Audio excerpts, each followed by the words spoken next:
The air was hot and dry. Jack and Annie peeked outside. The treehouse had landed in a lonely tree on a prairie. The sun was low in the sky. Right on front of them was the town from the cover of the book. In real life, it looked spooky, empty and spooky. To one of the side of the town was a patch of ground with several tombstones. That's creepy, said Annie. Yeah, said Jack. He took a deep breath. What's our riddle say? Annie held up the ancient scroll. She unrolled it. Then she and Jack read it together. I'm out of the blue. My lonely voice calls out to you. Who am I?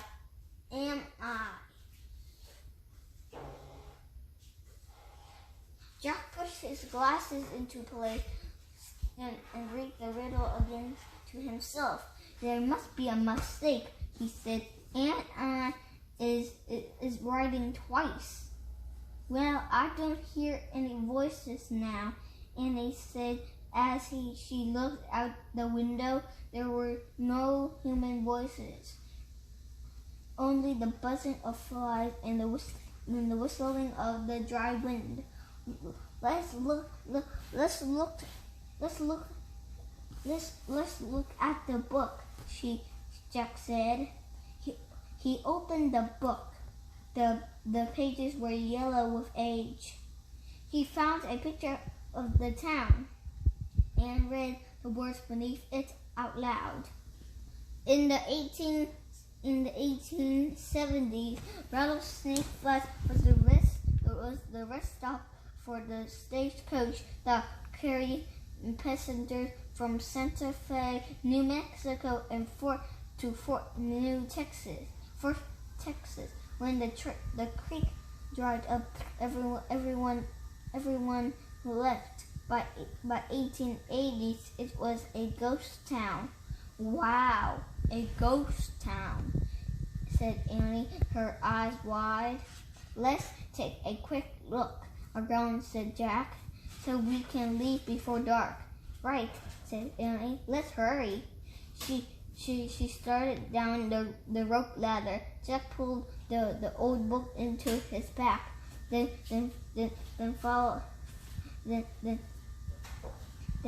stood by the tree house and looking about. Tumbleweed blew across the dry ground. Suddenly something jumped past them. Oh, yikes, they both said. But it was just a rabbit, a long-legged rabbit, hopping past them. Hey, he just like this rabbit we saw at home, said Jack. Yeah, the rabbit must be a sign of things to come, said Annie. The rabbit hopped across the prairie and out of sight. I better take notes, said Jack. He reached into his pack and took out his notebook and pencil. He wrote, "Rabbit with long legs." What's that sound? Said Annie. What sound? Asked Jack. That rattling sound, said Annie. Jack looked up. What? He said. There! And he pointed to a rattlesnake that was about 100 feet away. It was coiled up and rattling. Jack took one look at the snake and ran. Annie ran too. They ran past the graveyard and into the ghost town. I guess that's why this town is called Rattlesnake Flats, said Annie.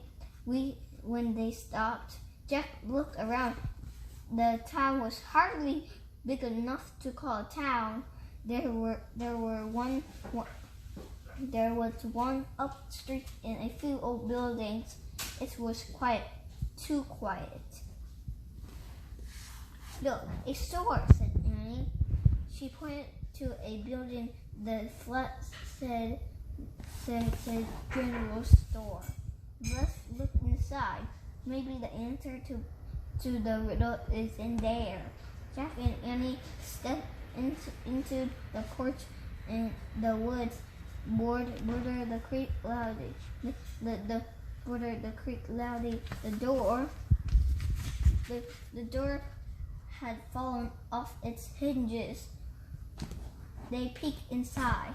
The air was thick with dust. Spider webs hung from the ceiling.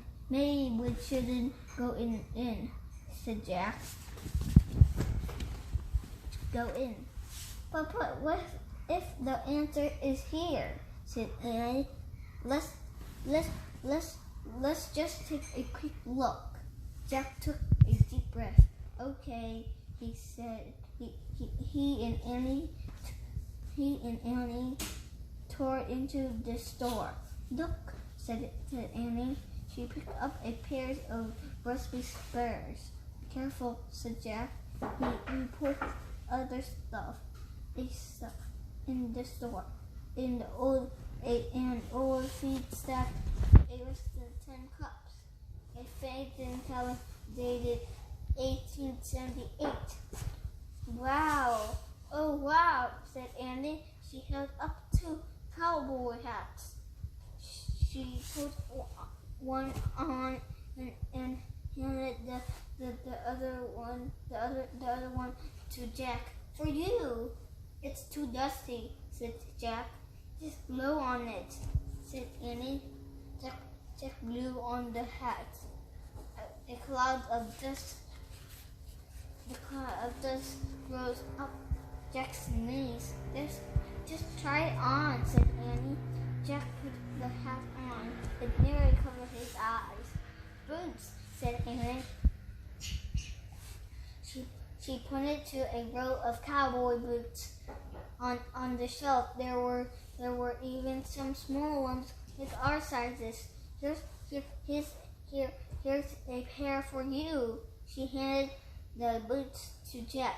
They are not ours, he said. I know, but just try them on. Just try them on. On.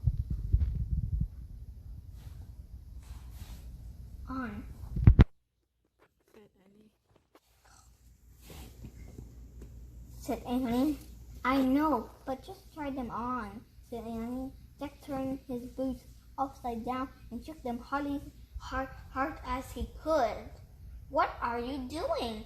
Annie asked, putting on another pair of boots. Checking for scorpions, Jack said. Jack, Annie laughed. Try them on. Jack sighed. He pulled off his sneakers. He pushed his feet into the boot. He pushed. The boots were very stiff. Finally, he got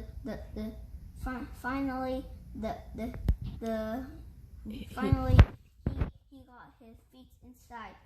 Then he tried, and then he tried to walk. Ow! He said. Forget it.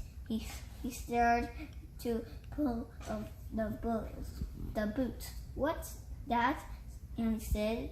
Jack froze. Piano music, said Annie. Maybe it's the voice in the riddle. Come on. Jack threw his sneakers into his pack and hobbled after Annie. Chapter 3.